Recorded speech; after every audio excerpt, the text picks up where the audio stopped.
ഫ്രണ്ട്സുകളില്ലാത്തവരായി ആരുമുണ്ടാകില്ല. എന്നാൽ ആത്മാർത്ഥമായി നമ്മുടെ കൂടെ നിൽക്കുന്ന ഫ്രണ്ട്സുകളുള്ളവർ കുറവായിരിക്കും. അങ്ങനെയുള്ള രണ്ട് ആത്മാർത്ഥ സുഹൃത്തുക്കളുടെ കഥ കേൾക്കാം. ഇപ്പോൾ വീഡിയോയിലേക്ക് പോകാം. പപ്പുവിന്റെ സ്കൂളിലെ ആദ്യത്തെ ദിവസമായിരുന്നു ഇന്ന്. സ്കൂളിലേക്ക് വന്ന അവനെ ക്ലാസ്സിലെ കുട്ടികൾ അത്ര ശ്രദ്ധിക്കുന്നില്ല.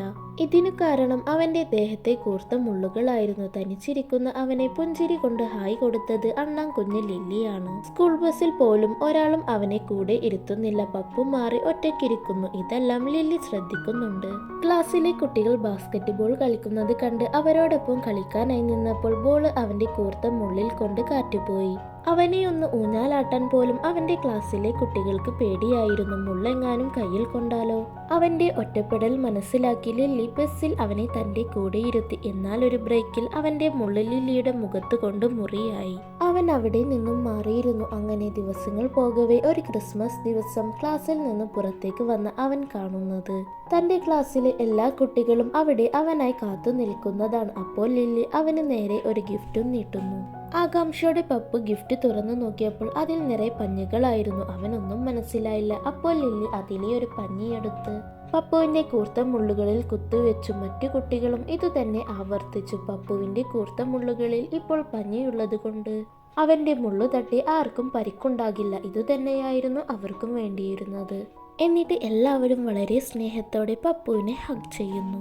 അടുത്ത സ്റ്റോറി കേൾക്കുന്നതിന് മുൻപ് പപ്പുവിന്റെ കഥ നിങ്ങൾക്ക് ഇഷ്ടമായെങ്കിൽ വീഡിയോ ലൈക്ക് ചെയ്യാനും ചാനൽ സബ്സ്ക്രൈബ് ചെയ്ത് കൂടെയുള്ള ബെല്ലൈക്കൺ ഇനേബിൾ ചെയ്യാനും കൂട്ടുകാർ മറക്കരുത്.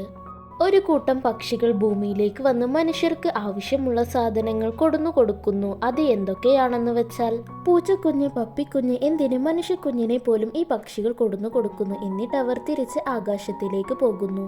അവിടെ മേഘങ്ങൾക്കിടയിൽ ഒരുപാട് മേഘ അപ്പൂപ്പന്മാരുണ്ട്. അവരാണ് ഭൂമിയിലെ മനുഷ്യർക്ക് വേണ്ടതെല്ലാം ഉണ്ടാക്കുന്നവർ. അവർ വളരെ സന്തോഷത്തോടെ നല്ല ക്യൂട്ടായ മനുഷ്യക്കുഞ്ഞിനെയും പപ്പിക്കുഞ്ഞിനെയും പൂച്ചക്കുഞ്ഞിനെയും എല്ലാം മേഘങ്ങൾ കൊണ്ട് ഉണ്ടാക്കുന്നു. എന്നാൽ ഇവർക്കെല്ലാം താഴെയായി ഒറ്റപ്പെട്ട് ഒരു മേഘമുണ്ട്, സുസു. അവൻ മറ്റു മേഘങ്ങളെ അപേക്ഷിച്ച് ഇരുണ്ട മേഘമാണ്, എന്ന് വെച്ചാൽ നമ്മുടെ കാർമേഘം പോലെ. അവനും മറ്റു മേഘങ്ങളെ പോലെ ഉണ്ടാക്കാൻ നോക്കിയപ്പോൾ ഒരു മുതലക്കുഞ്ഞിനെ കിട്ടി. അങ്ങനെ അവൻ അതിനെ കളിപ്പിച്ചുകൊണ്ടിരിക്കുമ്പോഴാണ് അവന്റെ ബെസ്റ്റ് ഫ്രണ്ടായ ടൂട്ടോ അവിടേക്ക് വരുന്നത്. തന്റെ ബെസ്റ്റ് ഫ്രണ്ടിനെ കണ്ട സന്തോഷമെല്ലാം സുസു അവിടെ പ്രകടിപ്പിക്കുന്നു. ടൂട്ടോ തനിക്ക് ഭൂമിയിലേക്ക് കൊണ്ടുപോകാൻ എന്തെങ്കിലും തരാൻ ചോദിച്ചപ്പോൾ സുസു താൻ നേരത്തെ ഉണ്ടാക്കിയ മുതലക്കുഞ്ഞിനെ കൊടുത്തു. മുതലക്കുഞ്ഞ് കാണുന്നത് പോലെ അത്ര കുട്ടിയായിരുന്നില്ല. ടുട്ടോ ആ മുതലക്കുഞ്ഞിനെ എങ്ങനെയൊക്കെയോ കൊണ്ടുപോയി. ഇത് ആദ്യമായിട്ടുള്ള സുസു ടുട്ടോക്ക് ഇങ്ങനെയുള്ള ജീവികളെ കൊടുക്കുന്നത്. സുസു എങ്ങനെയൊക്കെ നല്ല ജീവികളെ ഉണ്ടാക്കാൻ നോക്കിയാലും മുട്ടുന്ന ആടുകളും മുള്ളം പന്നികളുമാണ് ഉണ്ടാകുന്നത്. ടുട്ടോക്ക് മറ്റു മേഘങ്ങൾ ഉണ്ടാക്കുന്നത് കാണുമ്പോൾ എനിക്കും അതുപോലെ കിട്ടിയിരുന്നെങ്കിൽ എന്ന് ആഗ്രഹമുണ്ടാകുന്നു. എന്നാൽ തന്റെ ആത്മാർത്ഥ സുഹൃത്തിനെ വിട്ടുപോകാൻ ഇഷ്ടമില്ലാത്തതുകൊണ്ട് അവൻ അതെല്ലാം സഹിക്കും. അങ്ങനെയിരിക്കെ ഒരു ദിവസം സുസു ടുട്ടോക്ക് ഉണ്ടാക്കി കൊടുക്കുന്നത് ഒരു ഷാർക്കിനെയാണ്. അതിനെ കണ്ട ഉടനെ ടുട്ടോ മുകളിലെ മേഘത്തിന്റെ അടുത്തേക്ക് പോയി. ഇത് കണ്ട് സുസുവിന് വളരെ സങ്കടമായി. അവൻ പൊട്ടിക്കരയാൻ തുടങ്ങി. അപ്പോൾ ദേ അവിടേക്ക് നമ്മുടെ ടുട്ടോ വന്നിരിക്കുന്നു. അവന് ആ മേഘത്തിന്റെ കയ്യിൽ നിന്നും വാങ്ങിച്ച ഹെൽമറ്റും സേഫ്റ്റി ജാക്കറ്റും ഇട്ടിട്ട് ഇനി നീ എത്ര ഷാർക്കിനെ വേണമെങ്കിലും എനിക്ക് തന്നോളൂ എന്ന് പറയുന്നു. സുസുവിന് സന്തോഷവും സ്നേഹവും കൊണ്ട് ടുട്ടോവിനെ വാരി പുണരുന്നു. എനിക്ക് ഈ കഥയിൽ നിന്നും മനസ്സിലായത് എന്താണെന്ന് വെച്ചാൽ സുഹൃത്ത് എന്ന വാക്കിന് ഒറ്റ അർത്ഥമേ ഉള്ളൂ, സ്നേഹം. ആ സ്നേഹം നിങ്ങൾക്ക് നിലനിർത്താൻ കഴിഞ്ഞാൽ നിങ്ങൾ ഭാഗ്യവാന്മാരാണ്.